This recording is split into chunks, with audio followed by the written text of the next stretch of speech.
Pak Dadim, ayo makan. Ayo, saya bilang. Jadi saya ikut makan siang mereka hari Selasa itu. Sambil makan siang saya ngobrol-ngobrol, Pak Kecik mengeluarkan secari kertas. Pak, ini tuntutan kami, 5 poin. Kurang lebih sama dengan tadi yang disebutkan oleh Pak Asisten 1. Nah, 5 yang saya baca itu saya kan ingat. Oh, oke. Kemudian saya makan gulai kambing tadi, selesai, saya ke atas, masuk ke kantornya, ke kantinnya MIFA, ketemu sama Pak Asisten, ketemu sama orang MIFA. Saya laporkan, saya sampaikan bahwasanya mereka ingin ini 5 poin. Nah, kemudian saya sampaikan, akan saya coba turun lagi ngobrol sama masyarakat, karena dari MIFA nggak mau menemui mereka. Saya coba sorenya turun lagi. Awalnya saya mau ngobrol sama Pak Keciknya saja.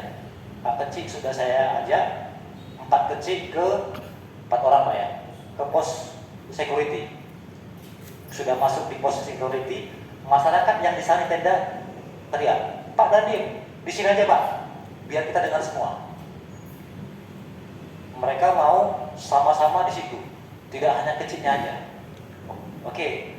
Nah, akhirnya saya ngomong sama mereka, ya 5 hal tersebut. Mereka ingin PT MIFA langsung mau diskusi mediasi mereka di situ, di lokasi. Nah, kemudian karena PT MIFA belum ada yang datang, karena saya yang baru menemui mereka, akhirnya Rabu dengan Pak Kapolres, dengan Pak Asisten 1, dengan MIFA tadi mau menemui para masyarakat dengan Pak Kecik.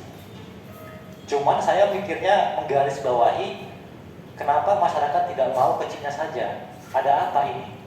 Apakah ada ketidakpercayaan kepada kecik dari masyarakat? Kembali tadi yang disampaikan mungkin sama anggota tadi, masyarakat mungkin yang selama ini belum merasakan manfaatnya itu nuntut. Kaitan dengan tadi alat berat sudah ada 21. Ke siapa alat beratnya? Apakah masyarakat terima, merasakan? Atau hanya sekelompok orang? Kan itu masalahnya sekarang. Masyarakat tidak mau kecilnya saja, harus sama-sama mereka. Berarti yang alat berat 21 ini kemana saja?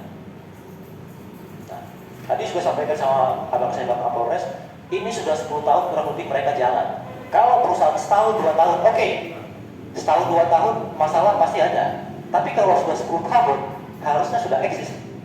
Tidak ada lagi tuntutan ini itu segala macam. Nah, yang saya ketawa geli juga dalam hati, saya dengan dalam diri saya itu, poster yang ada di lapangan itu masalah AMDAL. Pak tadi yang menyampaikan AMDAL, poster yang di lapangan masalah AMDAL. Tapi tuntutannya tidak ada yang bersifat dengan masalah AMDAL.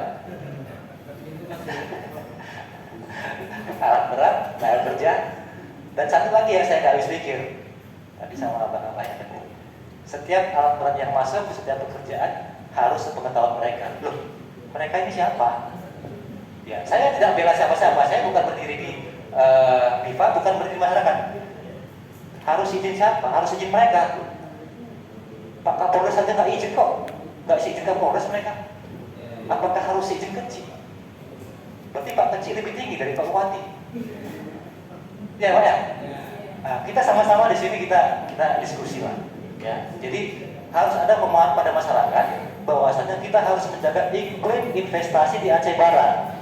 Jangan sampai nanti orang investor di luar beranggapan ini ada masalah MIFA, tahun depan mereka nggak mau karena ini masalah berlarut-larut. Ini yang mau saya jaga. Kalau Pak Kapolres tadi dapat telepon dari sana-sana sini, Kapolda sampai direkturnya telepon beliau, saya telepon Danrem. Tapi dari pihak nggak telepon saya, direkturnya nggak telepon saya. Nah, cuma saya telepon Danrem.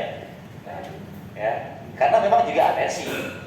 Kami juga pasti harus menjaga situasi stabilitas keamanan di sini kondusif untuk investasi tadi. Jangan sampai tahun depan tadi ada red notice bahwasanya Aceh Barat silang.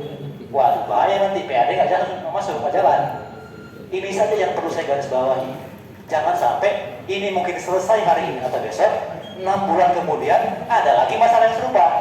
Jadi harus ada penekanan. apabila ini sudah selesai, masyarakat tidak ada lagi melakukan blokir, blokade, segala macam.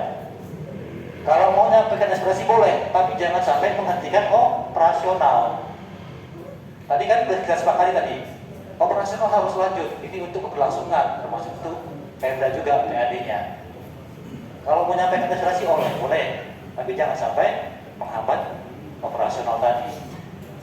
Kalau sudah menghambat operasional, ya udah kita lagi yang ini, kita lagi yang musim nanti masuk lagi ke lapangan, segala macam. Nah, jadi ini yang perlu saya sampaikan tadi terkait dengan tuntutan mereka 5 hal tadi ya, sama-sama mungkin tahu. Bapak ibu-ibu mungkin ya pasti sudah tahu lah, sudah paham kemana arahnya. Masih ada yang punya kepentingan segala macam ya. Cuma tadi saya sampaikan di sini sama Pak Kapolres bahwasanya saya tidak ada pihak rival ataupun ini, cuma jangan sampai nanti ada anggapan aparat pemerintah di Aceh Barat tidak ada powernya, tidak ada powernya untuk menyelesaikan masalah ini kalau taruh. Itu saja yang perlu kami tekankan di sini, bahwasanya ya kita punya kepentingan harus jalan, harus ada investor, harus ada urusan yang masuk. Jangan sampai gara-gara masalah ini akhirnya tahun depan tidak ada yang mau lagi masuk. Mungkin itu saja. Mohon maaf apabila ada kata-kata yang kurang berkenan. Bila taufiq wal hidayah. Wassalamualaikum warahmatullahi wabarakatuh.